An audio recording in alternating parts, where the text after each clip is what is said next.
Hi, guys, and welcome back to Too Much. What a motherfucking week. For you guys, it will be 1 week since my last episode. For me, currently, it is Thursday. So if you're new here, but if you're new here, you probably came via this route. But last week, I launched my episode with Gigi Paris, where I interviewed her about her very public breakup and her healing journey and just like where she is now, what she's learned, all the lemonade that she is making from her lemons. And I figured a couple publications would pick it up, but I have tallied, it's been 49. 49 different publications picked up this story. Number one, I am so fucking happy for her that her side of the story came out. All of the response and the comments has just been in support of her, which like brings me to tears to think about because I know she was so nervous to release it. She had done so much healing and so much inner work over the last 2 years to move past this.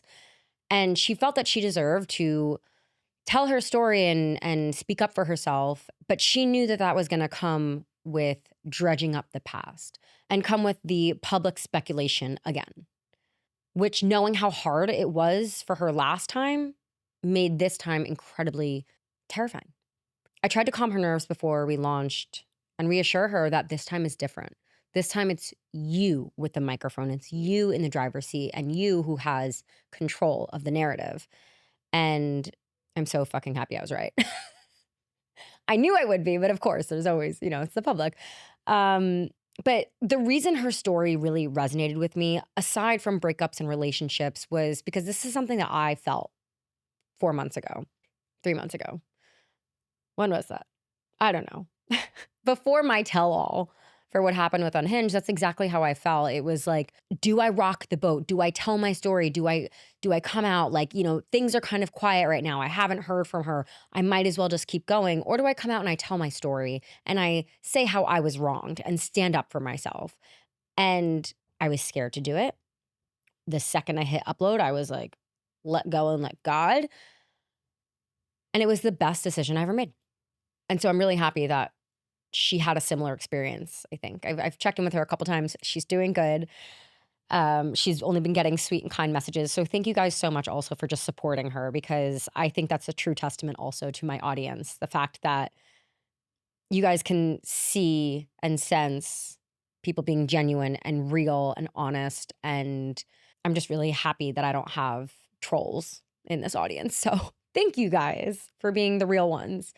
And then the second part of this is, holy shit, I can't believe how big this got. And I was the one who reported on the story. I really felt like I was having a Diane Sawyer moment, and it was pretty cool, I will say. You guys know where I came from with this podcast, and having my platform taken from me, and now having my new platform be mentioned on 49 different publications, E-News, People, TMZ, Complex, the list goes on. I've been tracking because I'm really excited about it, and I've been linking it. I sent it to my family and like a fucking email thread. I'm like, everyone, clear your refrigerators, print this out and put it on there, because finally we have some good fucking press. Also, I finally fucking slept well. Applause, applause, applause, applause. For the first time in literally 4 months, I feel like I had a really good night's sleep on Tuesday. There was like nothing that I had to do the next day. There was nothing that was like keeping me up, that was keeping me anxious. Like, I just felt good and happy, and it was a really fucking good night's sleep. So when you're 31, that is something you talk about for the next 3 days. I hope Gigi's also sleeping well, because she deserves it. That took a lot of guts to do what she did, and she handled it with such grace. She spoke so well. I realized how much of a fucking loose cannon I am when I talk. When I sat there talking to her, and she was like, I felt like she was like the voice in the Calm app or something. Like, anyways, I hope she's sleeping well. Last week's episode inspired the timing of today's episode. I've been wanting to do this episode for a while. I have a list of episodes that I'm going to be doing over the next, month or so, and this is one of them. And I feel that today is the perfect day to go down this rabbit hole of walking away. And when I say walking away, I don't just mean in a relationship. I mean in a friendship, in a business relationship, from a job, whatever the circumstance may be. Today, I'm going to really get into what it's like to walk away, why we feel so stuck and like we can't walk away, the times where I've been in situations that I've probably stayed a little bit too fucking long, how to walk away, and then how to deal with it all after. So this is going to be a juicy one, and I'm very excited. So I also apologize in advance if I get a little animated or excited, because this is going to be one of those slap you out of your delusion episodes. Strap in. Deciding to walk away is one of the hardest things to do. But what's even harder than walking away from a toxic relationship is walking away from one that on paper seems perfect, but is just not right for you. We've all been in situations, whether it's a relationship, friendship, or business. I feel like that's going to be really annoying to say this entire episode to clarify that I'm talking about romantic, platonic, or professional. So when I say relationship, unless I say romantic or platonic or professional, know that I'm talking about any relationship you have with a human being. Just wanted to get that out there. So we've all been in a relationship where we know we've needed to leave. But I think one of the hardest things is to be self-aware enough to see these signs. It's when you start getting that inkling of, should I leave? When you start having that internal dialogue of, this doesn't feel right. I don't know if this is going to last. So I want to run through kind of like what those signs are and what you might be feeling internally when it could indicate it's time to walk away.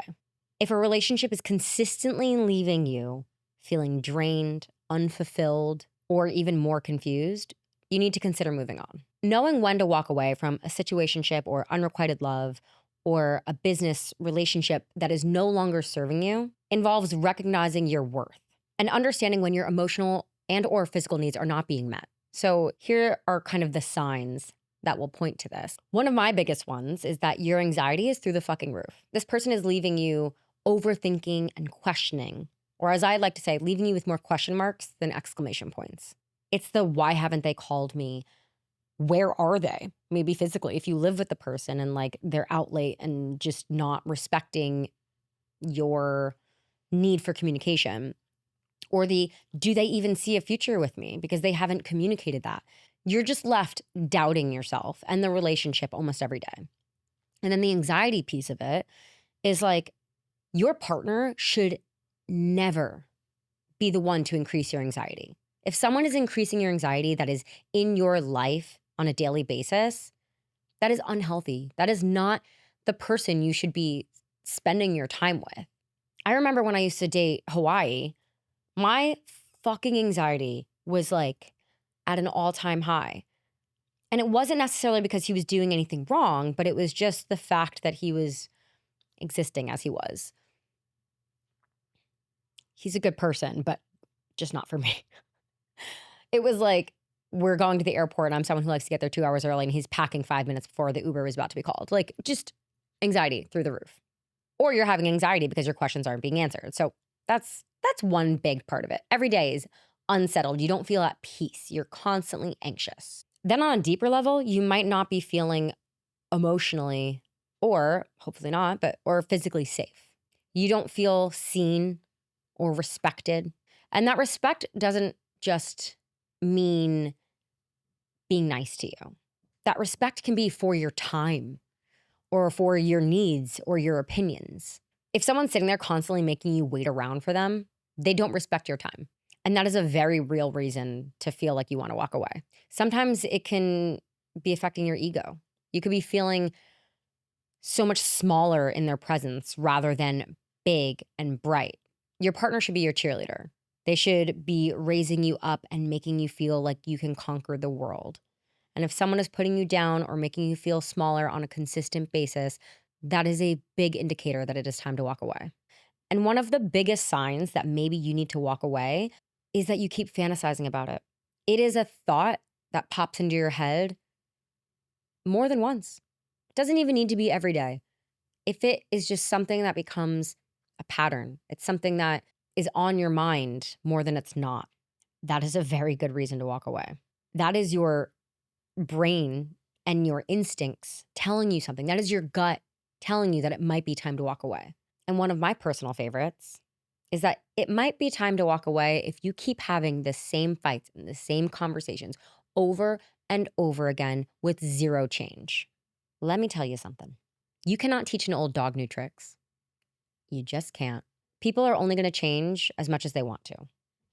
So if you keep having these conversations and you keep having these fights and you are trying to beg for something that you are not getting, you shouldn't really have to ask more than once or twice. Once, twice is being nice, but once. So if you are, I'd consider walking away. So now for my favorite part of all of my episodes, the why. The what the fuck is it that keeps us stuck? We're all smart. I know you're smart. If you are watching this podcast and you are part of my orbit and my audience, you are smart. I know that. You know that.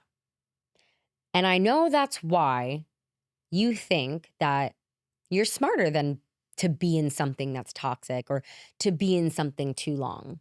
I've been that person. I've always been like, no, you can't pull one over on me. This is what I talked about in the love bombing episode. I'm too smart to be love bombed.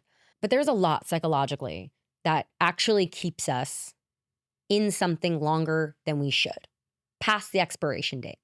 I'm going to start with some real psychological ones, and then we'll get into the more emotional, bigger picture ones. Number one, we've talked about this before, is cognitive dissonance. And that's kind of what I just explained as well.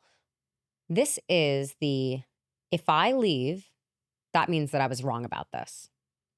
Your reality does not match what you perceive your reality to be. You've invested so much time and emotion that walking away feels like admitting failure. Your brain wants this to make sense. Your brain wants you to not have been wrong about this person. If I gave this much, this has to work. So instead of accepting reality, you end up making yourself suffer or making yourself change in order to make it fit and in order to make it work. And by it, I don't mean this relationship in the current state. I mean the one that you wish was real. Sometimes our brains would rather stay in a toxic, bad situation than to accept that maybe we misjudged it. Next, we have the sunk cost fallacy. I've talked about this a few times before, and as I get older, it becomes so much more of a real thing. This one is particularly applicable to the professional relationships and the romantic relationships. I would not so much say the platonic ones, but this is when you say to yourself, I've already invested so much time, energy, and money, or money, I guess, into this, so I have to make it work. I won't walk away. Except time invested does not mean time well spent. And same with money. You can invest all the money in the world into something, but if it is built on a toxic relationship or a toxic partnership, it is not sustainable. It is not going to last. You may have invested, but you might not get a return. You stay hoping that your emotional investment will pay off, even if the data that's right in front of your face says otherwise. You wouldn't be pouring your money into a failing business. So why would you do it with your energy in a failing relationship? Then we have the good old you fell in love with their potential. This is when hope and fantasy takes over. And it is so blinding that you cannot see the level of toxicity that is sitting right in front of your face. So you don't walk away. So you stay, you stick around because you're like, maybe they're going to change. Maybe I'm going to get my happy ending. Maybe if I just stick it out and suck it up, things are going to go my way. Again, you cannot teach an old dog new tricks. I learned that euphemism, saying, metaphor, whatever, when I was in a couple of relationships with a couple old men. Not the old man. Taking it back in time to when I was 24, dating a 38-year-old or 39-year-old. I don't really think I've talked about him yet. I refer to him as Shakespeare because I'll tell that story one day. It's really funny, but he's an actor. So I refer to him as Shakespeare. And There were so many things that I wanted to change about him. And I was like, oh, if I just force the situation, he'll change. And my mom was like, Emma, dear, you cannot teach an old dog new tricks because they're set in their ways. And that is the case with most people. They don't have to be 14 years older than you to be calling them the old dog in the situation. People are set in their ways, typically. And no one is going to change unless they have the ability to take accountability, self-reflect, and love you enough to make that change for you. I'm not saying that nobody can change. I'm not saying that nobody would change for you. I'm saying that they have to be willing to. You cannot push someone to change because the more you do, the more they're going to reject it and the more that they're going to resent you for trying to make them change. So don't stick around because you're sitting there being like, well, maybe. We are not Disney princesses here. Next, we have the trauma bonds and emotional dependency. This is when you have been through so much with that person, or maybe you went through so much and they were the ones that were there for you. So you're like, I can't walk away from them. We've been through too much. I'm rolling my eyes because like I've said this before. We've all said this. It's just like fucking textbook. It's amazing actually to think about how we're all saying the same fucking shit. I told you this episode was going to be a slap in the face. But that connection, although it might be real or it was real when that was going on, it's not safety. That does not mean that that person gets a free pass on everything. Next, we have the fear of being alone, which is probably one of the most common reasons that people stay in relationships. You hold on so tightly, not to the love, not to the relationship, but to the fear. You're not afraid to leave them. You're afraid that no one else will want you after you do. And I promise you, that is not true. But it's human nature. We crave connection. We crave interaction. And when you have it in front of you and you're the one that would be doing the walking away and ending it, it is really fucking hard to choose potential loneliness. And although you may be looking at the after as loneliness, I promise you, it's a lot lonelier to be in a loveless relationship or in a relationship that makes you question your own worth than it is to be on your own, spending time by yourself, opening yourself up to opportunity to welcome in actual genuine love and someone who will be there for you in the way that you need them to. Next, we have the dread of starting over. So forget just being lonely. This is the, God, if I leave this person, I'm going to just have to do this all over again. I'm going to have to go through the dating phase again. I'm going to have to get into another relationship and I'm going to have to do the getting to know each other and meet their family and do this whole fucking song and dance. I don't want to do that. I'm just going to stay because I cannot bear to do that again because it took me so long to get here in the first place. That one I've definitely done because I never had any fear that I wasn't going to find another boyfriend. But I was just like, Jesus fucking Christ, I'm supposed to do this again. Every relationship I was ever in before this one, I shit you not, I would make it another month and I'd be like, oh my God, wow. We've been together for 15 months. Now we've been together for 16 months. I was treating my relationship like an infant, wondering if I can get it to survive another month. Whereas now in my relationship, I'm like, holy shit, almost 2 years has gone by because I'm not counting the days. Like that's just to put it in perspective. I wasn't walking away from these old relationships because I feel like I was trying to prove something to myself. I was trying to be like, okay, no, yeah, I made it another month. Not the way you should be looking at your relationships. I should have fucking walked away. And lastly, we have self-blame, which I would kind of say is one of the darker versions of all of this. This is the one where you're like, I'm the problem. And you excuse their bad behavior because you think that you are asking for too much. Your needs are too much.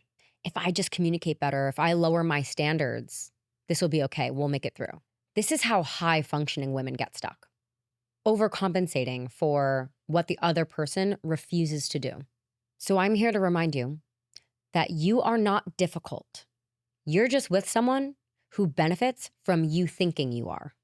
But baby girl, or boy, whoever's listening to this, I just want to confirm with you that you are never asking for too much. You are just asking the wrong person. Your needs should never be adjusted to better suit someone else's capabilities.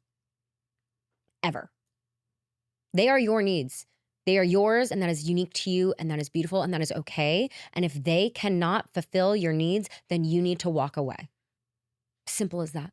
I have been in so many relationships where I think that I'm trying to communicate my needs, but in fact, I am begging for the bare minimum. I remember sitting there, and if something wasn't going well from a guy, maybe the communication wasn't as frequent as I wanted it to be, I would get upset, and I think I was like trying to be cool girl or something. And I would say, I don't need to talk to you every second of every day, just a check in every once in a while. Or, I don't need to see you every single weekend. Just like, maybe we can get coffee or like maybe some like, hello? I was begging for the bare minimum. My needs were simple. My needs are okay. That is okay to want communication with someone. It is okay to want to see someone that you like or love.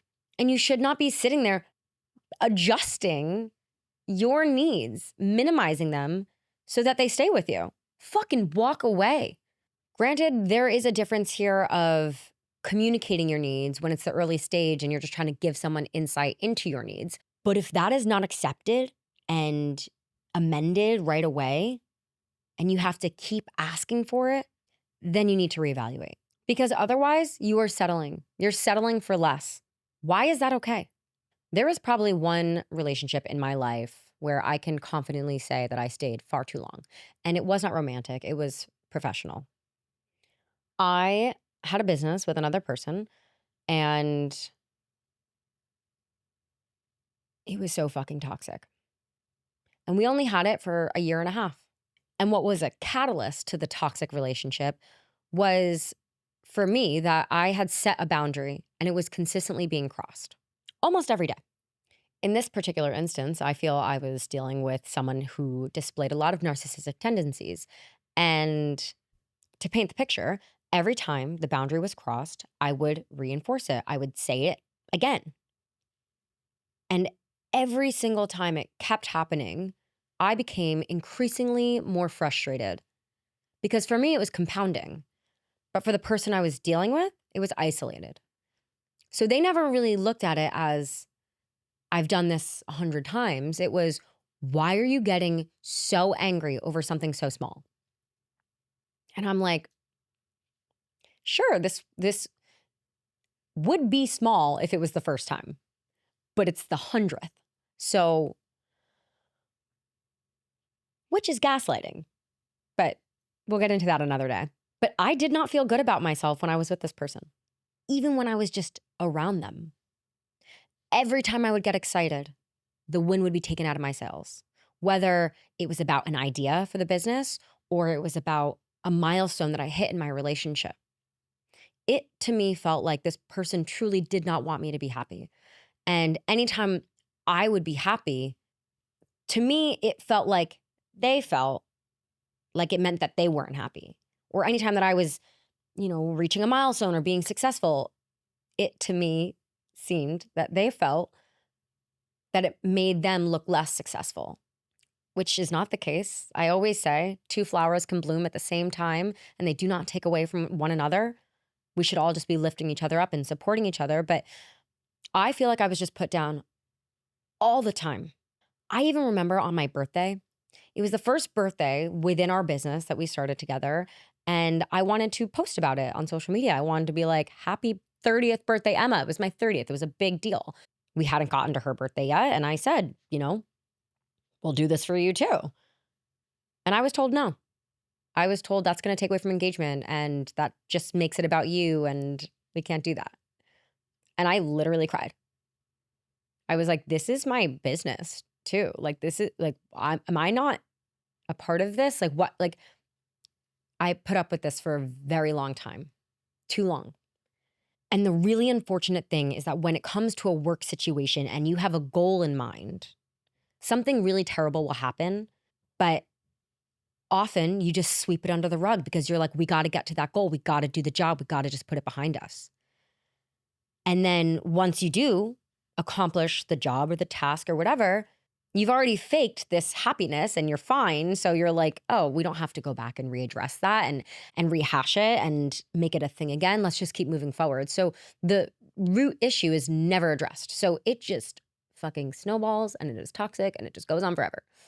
You're both eventually convinced that these happy faces that you had to plaster onto your face are actually reflecting the real feelings inside of you. And that is not the case. Every time I would reach my breaking point and prepare to walk away, something would shift. We'd hit a milestone. We'd have a laugh. And it created this illusion of hope that things would get better. And that kept me stuck so much longer than it should have. I was having dumb bitch amnesia. It's like something great would happen and I would immediately forget about how much I cried the day before, or how sick to my stomach I was the day before with the argument that was had. And it was a vicious cycle. A cycle I have come to call the crisis carrot cycle. There's crisis, and then there's a carrot. And the carrot keeps you chomping at it. And it keeps you in it and it keeps you going. It keeps something dangling in front of your face, but the crisis still cycles through every time. And then you see the carrot again. And it is fucking vicious. And the unfortunate thing is that sometimes the benefits were outweighing the costs. But the cost was my mental health. And that only happened because I decided to deprioritize it. I decided that what we were working for was far more important than my mental health. To me, it was like putting up with an immense amount of emotional stress was easier than walking away. But everything in my fucking body told me to leave. Everything in my body was telling me to go. My cortisol levels were through the fucking roof. And if you don't know what cortisol is, that's essentially the natural stress alert hormone in your body. Normal levels is fine. That's like just, it gives you a boost of energy, kind of like lights a fire under your ass. But when it's all the time and it's consistent, it's really, really unhealthy. And it can affect your sleep and your weight and your skin and your metabolism and everything, even your sex drive. So this really affected my relationship. I was also just like irritable all the time. I was bringing this stress into my relationship and my life, and I was bitching about it all the time, and I was complaining, and like the signs were so fucking clear that I just needed to leave and walk away. But I was falling for every one of these things on this list. The sunk cost fallacy, the what's gonna happen if I leave. It's different from a relationship because it wasn't like, is someone else gonna want me? It was like, I have invested so much money and time into this, I can't give up now. So eventually I got to this point where it was unlivable. So what did I do? I started to look forward. Aside from me just leaving, I knew that it was not sustainable. I knew that it was a ticking time bomb. So I decided before that happens, I'm going to leave myself. But I had to go through a lot internally to get myself there, to get to the point where I actually made the jump. The tipping point was a text communication, which doesn't seem so bad, whatever. It was just a text, but I was out to dinner with my boyfriend's family. It was the day before New Year's Eve, and I got so physically worked up. My skin got hot, my face got red. I needed to excuse myself from the dinner table at like a 5 p.m. dinner where it was my boyfriend, his sister, sister-in-law, brother-in-law's, niece, parents, everyone. And I had to excuse myself from the table and go to the bathroom and put water on myself. And I was like, what the fuck am I doing? And that was my breaking point. That is when I knew. And I decided I come first. This isn't acceptable. I will not go another day feeling like this. If someone is capable of making you feel that physically unsettled, you need to get the fuck out. And even if it's not physical, if someone's making you feel this unsettled, go. I had to convince myself also that walking away is not the same thing as quitting. Quitting, to me, is giving up. Walking away is choosing to go in a different direction, taking back control and redirecting your own life. That's not quitting. That's choosing you. And I think the biggest thing that pushed me to do it is that I had fucking faith in myself. This is when my hyper-independence is a superpower, because I was like, I can do this by myself. I can run this business by myself. I can start a business by myself, and I'm going to. I knew my self-worth. So I was like, let's fucking go. And once I did, it was the best decision I ever made in my entire life. And it's why you and I are sitting here together today. There were definitely a few relationships romantically where I stayed a little bit too long as well. There was the narcissist, and that was definitely me falling in love with his potential and staying for the potential because I was like, it's only been a month. We'll acclimate to each other. No, that did not happen. And then there was Seattle, which I don't even know if I've really told you guys about, but that's another fucking crazy relationship in my life. But that one was sunk cost fallacy. I literally like moved up to Seattle to live with him for however many months, put my shit in storage, shipped my car up there. And I was like, well, now I'm going to work this out. So I stayed in that for a bit longer than I should have as well. But it was COVID. I love how we all have an excuse now for our behavior 5 years ago. We're all just like, it was COVID, man. It's the new like, it was the 70s, man, where someone would be like smoking a cigarette, holding a baby on an airplane, or doing a line of cocaine at a public restaurant on the dinner table. That's what it was COVID is now. So I think the moral of the story here is that every single time I left one of these situations, it was the best decision I ever made. And it only opened up more doors for me. The longer you stay in the wrong room, the longer you delay the life that is waiting for you in the right one. Walking away just boils down to self-worth. You are not going to leave a situation unless you know your worth. If you don't think that you are the absolute shit and deserve the best, then you're going to be okay accepting the bottom of the barrel treatment. But if you think highly of yourself, as you should, your eyes will be open and you will recognize that you do not need to put up with the disrespect that this person in front of you thinks that they can give you. You will simply say, no, I do not deserve this, and you will walk away. People are mirrors. They will show you exactly who you can be. When you look into their eyes, they are either going to bring out the best in you or they're going to bring out the worst in you. And that is how you'll know if someone is good for you or if you should walk the fuck away. If when you interact with them, they make you feel like you can conquer the world and they lift you up and they make you love yourself and who you are when you're around them, great, that's a good person. But if when you're with them and you're interacting with them, they make you hate yourself or they make you less ambitious, they make you complacent, or maybe your friends even start to notice and they're like, I don't like the person you're becoming, that's not a good person to be with. It's a mirror. It just shows you who you are going to be if you are with them. So walk away from them if they are bringing out the worst in you. The only thing you are doing by not walking away sooner is prolonging your own misery. And for what? To not feel the grease of the loss for just a little bit? The pain that comes from loss is temporary, but enduring emotional instability and emotional abuse for a long period of time, the effects of that can last a lifetime. So which is it? Which would you rather? Feel the very temporary grief of loss or experience the effects that come with enduring emotional abuse that could last you a lifetime? So how to actually do it? My best advice, rip the fucking Band-Aid. You can do it. You're a big girl or boy. Nothing is worth jeopardizing your mental health and your happiness. And nothing is worth holding you back from the life that you could have. Nothing. Obviously, that's nuanced. If there's kids and whatever, like I get that you have to really figure it out. But do the 20-80 rule. You should be at least 80% happy. At least. And that's so sad to think about that it's not 100%. But if it's 20%, relationships are hard and they are work. And if you think that it's worth it, fine. But it should be at least 80% of you being happy and thrilled with your life. Then I want you to ask yourself, if nothing changes from how they are right now, is this the person I want to be with for the rest of my life? Would I be okay being with them for the rest of my life? Would I be happy? And if the answer is no, walk away. So when you're actually doing it, prepare emotionally, write it all out. Just get it all onto paper. And I want you to make peace with the fact that this is going to fucking hurt. It will. There's no doubt about that. But you are strong and it is temporary. It will feel shitty before it feels better.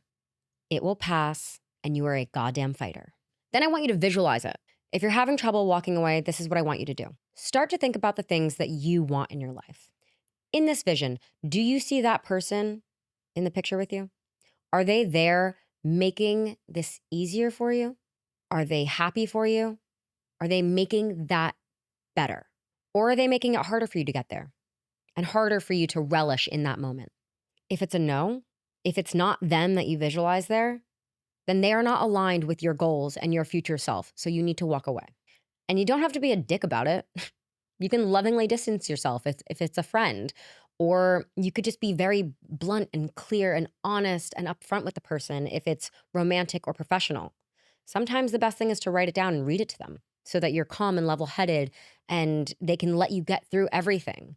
And you could just say, please let me read this to you. And they just have to listen. So it's not a fight, it's not an argument. I personally am an email writer. I love writing people emails. and I get it all out. It's professional. I can Google words and synonyms and stuff, and it's a really helpful tool. So you can always email them. I don't recommend doing that if it's a romantic relationship. I'd probably do that if it's professional, but it's a really great tool to just get it all out on a paper because half the time you also will forget if you just speak it. And then once you do it, I want you to set boundaries immediately. No just checking in texts. I recommend no contact. That's the best way to get over a relationship. You do no contact, you just leave them, leave everything in the past, and definitely mute them, if not block them. I'm not a big blocker personally. I don't know why. I think that's the millennial in me, but just mute them so you don't have to see what's going on. So you don't ever have that looking back over the fond memories type of a thing.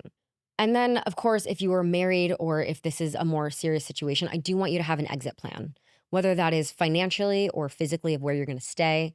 But if it's just a less serious situation, have an exit plan of your support system and your distractions. Set something up, book a trip for like right after. I'm going to break up with them on Wednesday. I'm going to go on a trip on Friday. It's a great distraction. Also, those are like the most fun trips. And finally, glow the fuck up. I've had my best glow ups after every single breakup, whether they broke up with me or I broke up with them. And usually that's because there were so many restraints on me that I was not living up to my full potential, whether it's working out or eating healthy or sleeping or just my cortisol levels were so high that I wasn't able to get healthy.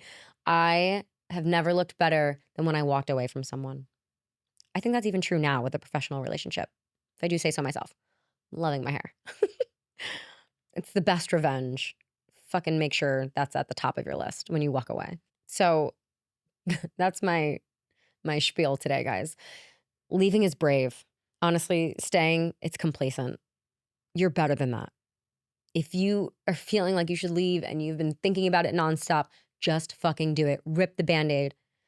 So many other doors open. So many other windows and everything opens up. Your life will open up if you just give it the opportunity to and get yourself out of this rut, out of this hole. It is hard, but it is quick. That pain is temporary and you will come out better and bigger on the other side. I promise you. I've done it a million times. I am living, walking proof. Anyways, guys, that's it. That's all I've got. I gotta go. I love you. Thank you so much. Thank you so much for the support this whole past week. Thank you so much for tuning in today. If you're new here, welcome. Follow me on all socials. It's Emma's Too Much on TikTok, Instagram, YouTube. Comment below. Let me know what you want to hear. 5 stars if you liked what you heard today, which I hope you did. And that's it, guys. I hope you have a great rest of your day. Bye.